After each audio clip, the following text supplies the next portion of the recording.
Belayango Tolo Belayango, magazine sur la conférence de presse, produit par Amasec avec l'appui technique d'Internews sur financement de la coopération suédoise dans le cadre du programme MSDA financé par USAID et les coopérations suédoises.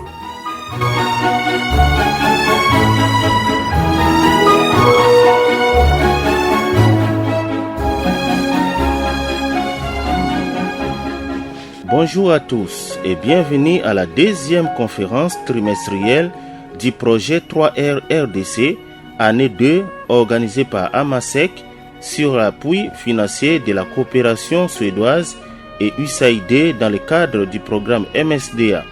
Cette deuxième conférence de presse du mois de décembre 2023 est axée sur le thème « L'éducation électorale ».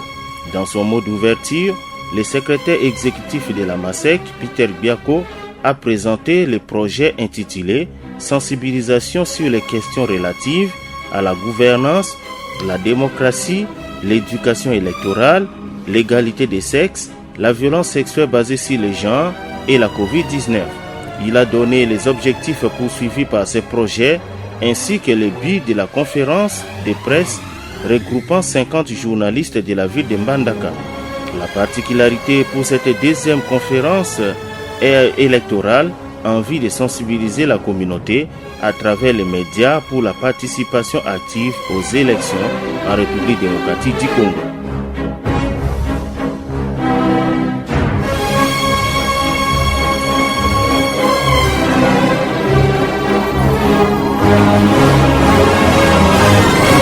La première intervenante, Lydie Ekombinde, chargée de l'éducation civique, électorale et sensibilisation au secrétariat exécutif provincial de la CENI Équateur, a donné le processus des dispositifs électroniques de vote aux journalistes. Elle a également donné la procédure administrative dans un bureau de vote. Suivons. Les dispositifs électroniques de vote en sigle DEV. Les dispositifs électroniques de vote en sigle DEV. Pour parler de cet outil de travail, je voulais d'abord vous rappeler du déroulement de vote. Comme vous le savez, c'est le 20 décembre 2023 et nous irons voter. Et nous irons voter avec cet outil de travail que nous appelons les dispositifs électroniques de vote. Les jours de scrutin, le vote, le bureau de vote, voulais-je dire, va s'ouvrir à 6 heures, heure locale. Le vote commence à 6 heures, heure locale. Et ça va durer 11 heures du temps.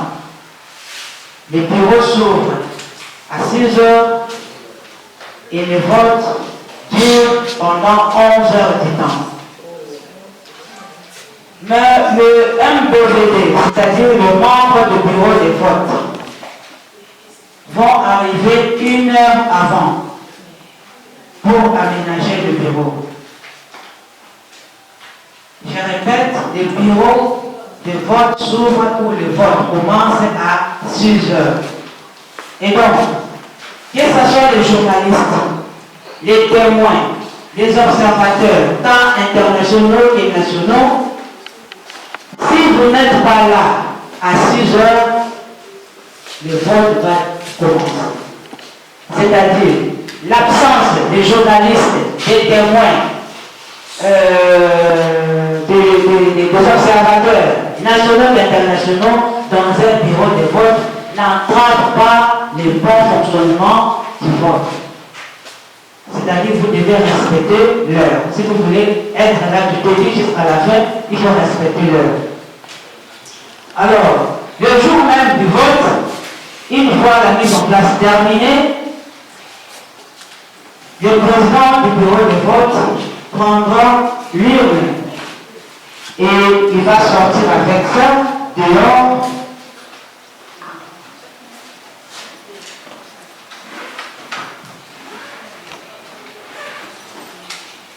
il va montrer l'urne vide à la population. Dehors. Une fois fini,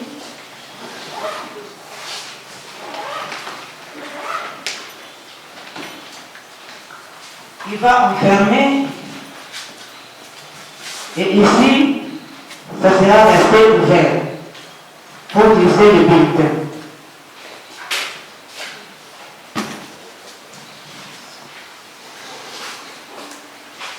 Quand on s'est fait enrôler, on avait dit, faites-vous enrôler au centre le plus proche de votre résidence pour que le jour du vote, vous ne parcourez pas de longue distance. C'est-à-dire, on va voter là où on s'est fait enrôler. La machine attend de recevoir le bulletin de vote. Et le bulletin de vote ici, il y a une indication de la flèche qui nous montre comment insérer le bulletin dans la machine. Et si vous le voyez bien, au niveau de la ville, nous aurons 4 scrutins. C'est-à-dire, il y aura l'élection pour le président de la République, l'élection des députés nationaux, députés provinciaux, ainsi que les conseillers municipaux. 4 compartiments pour 4 scrutins. 4 compartiments pour 4 scrutins. Donc, il y a 2 endroits pour chaque bulletin où les présidents du bureau de vote et les secrétaires vont parapher.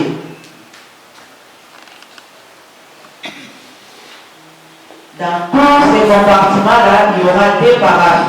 Les paraphes du président et les paraphes du secrétaire. Vous insérez doucement et la machine va prendre. Vous allez patienter un peu.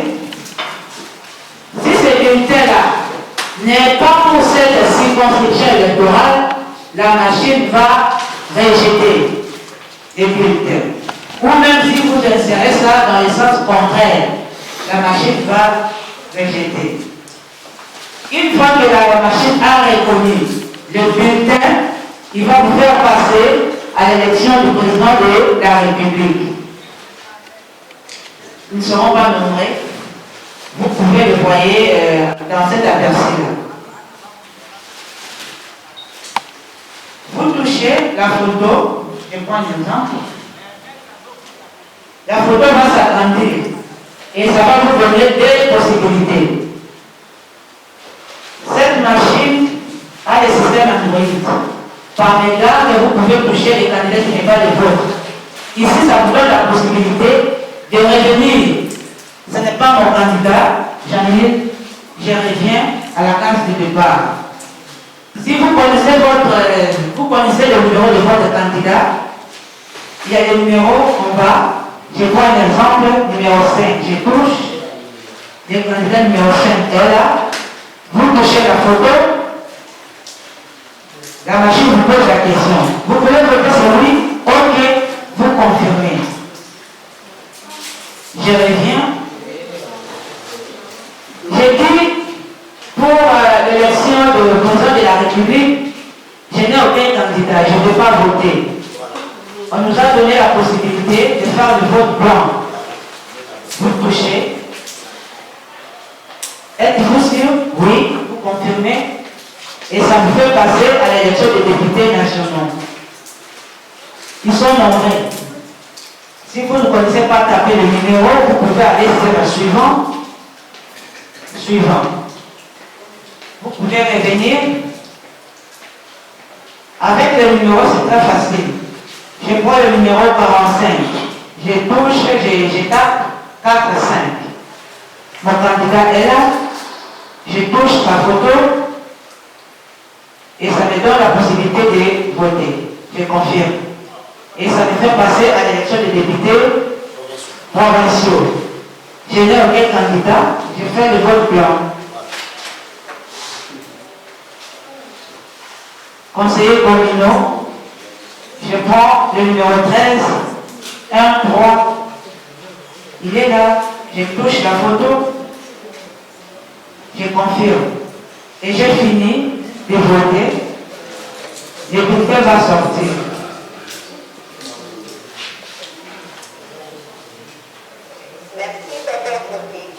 Voilà les 4 choix opérés. Et vous allez plier votre bulletin et vous allez les glisser. Allez, voilà. Voilà en fait, en gros, ce que je pouvais vous dire. Comme vous le savez aussi, une fois le vote est terminé, le bureau de vote se transforme en bureau. Se transforme en bureau de dépouillement. Et pendant le dépouillement, j'avais oublié une chose. Lors de l'ouverture du bureau de vote, le président du bureau de vote va compter le nombre de bulletins réunis pour son bureau. Dès le départ à l'ouverture du bureau de vote, avant de commencer le vote, il va compter le nombre de bulletins qu'on lui a donné pour son bureau de vote, en présence des témoins et observateurs. Une fois le vote est terminé, le président du bureau de vote va insérer la carte de clôture pour clôturer les votes. Une fois mis cette carte de clôture, on ne va plus voter avec la machine en question. Et il va arranger le bureau de dépouillement, il va déplacer les bulletins sur la table et il va compter le nombre de bulletins issus de l'urne en entièreté comme ça. Et après, on va découper, séparer le bulletin par scrutin. Ils vont séparer tous les bulletins ici de l'urne et ils vont faire des tas par rapport au scrutin présidentiel, national, provincial ainsi qu'au communal. Et le processus va continuer pour le dépouillement et ils vont dresser les PV. Une fois terminé, le président va rendre public par affichage les résultats de son bureau de vote et il va remettre aux témoins le fiche de résultats ici du DEV, ici des machines. On ne remet pas le PV, mais on remet le fiche des résultats. La société civile appuie la Commission électorale nationale indépendante CENI dans la sensibilisation de la population sur les élections. Toro Mbangi, coordonnateur de la société civile du Congo, Sosico, section Équateur, met un accent particulier sur le vote utile des candidats. Je voyais de donner cette précision à RD Congo est aujourd'hui à sa 4e phase du processus électoral. La première phase, je donne l'exemple, c'était en 2006, la deuxième en 2008, la troisième phase en 2018 et aujourd'hui nous sommes face à la 4e phase qui est en 2023. Et comme vous le savez bien, les élections s'inscrivent dans la logique du droit civique. Donc il est vraiment bon que tous citoyens s'imprègnent de cette réalité incontournable. Qu'est-ce que cela veut dire? Droit civique, je crois que tous nous sommes dans la salle ici. Le lundi, quand nous sortons en ville, si la ville vous sort aux alentours de 7h30, si vous venez à partir de la Ficoté ou bien de la mairie, et quelque part là-bas, les gens s'arrêtent. C'est parce qu'on est en train de tisser les couleurs, les drapeaux. C'est vrai, non? Et on ne demande à personne de s'arrêter en toute conscience, comme citoyen, et qui aime son pays, dit non, on est en train de tisser les couleurs, il faut que je m'arrête. C'est ça le droit civique. Et c'est de la même façon que nous devons aussi respecter les élections, parce que les élections font partie de cette logique-là du droit civique. La société civile est l'une des 3 composantes qu'on trouve dans la cité. Ces 3 composantes, c'est quoi? Il y a le pouvoir, il y a le parti politique et il y a la société civile. Dans une cité, on trouve ces 3 composantes. Et par rapport aux élections, je crois que c'est la société civile qui a un rôle important à jouer auprès de la communauté. Par rapport à la participation active de la population aux élections du 20 décembre 2023, nous devons parler d'abord de la catégorisation de la population. Cette catégorisation se situe à 3 niveaux de la stratification sociale, à savoir les aspects des différentes organisations de la société civile. Je dis bien, la première catégorie, c'est quoi? Les acteurs des différentes organisations de la société civile. Ici, on trouve la population organisée. Parce que nous, de la société civile, quand je dis population organisée, parce que nous nous trouvons dans des différentes structures. Il y a d'abord les professeurs religieux, les organisations féminines, la jeunesse, les droits humains, les droits de l'homme, toutes ces structures sont organisées et qui se trouvent dans la société civile. La deuxième catégorie, c'est les membres des partis politiques. C'est une catégorie, c'est de la population. On trouve les adhérents. Je crois que vous comprenez, les adhérents, ce sont ceux qui font partie des différents partis politiques. Et la partie qui reste, la population qui reste, moi je l'ai dit, de la population volante. Donc ils n'ont pas de choix, ils n'ont pas de position. Ils peuvent soit se retrouver par erreur pour la société civile, demain ils quittent, ils vont côté parti politique, donc ils volent comme ça, ils sont en mouvement. Donc c'est la population volante. Avec cette symbiose, la société civile est tenue à étendre ses activités à travers le mouvement associatif et au besoin de récupérer la population volante. Nos actions, les actions de la société civile, nous les menons auprès de nos membres. Parce que nous pouvons les atteindre facilement. Nous pouvons facilement échanger avec cette population. Et au besoin, on peut récupérer aussi la population volante. Parce que c'est très dangereux de voir une grande couche de personnes qui n'ont pas de position ici. Donc nous devons recadrer cette catégorie de la population.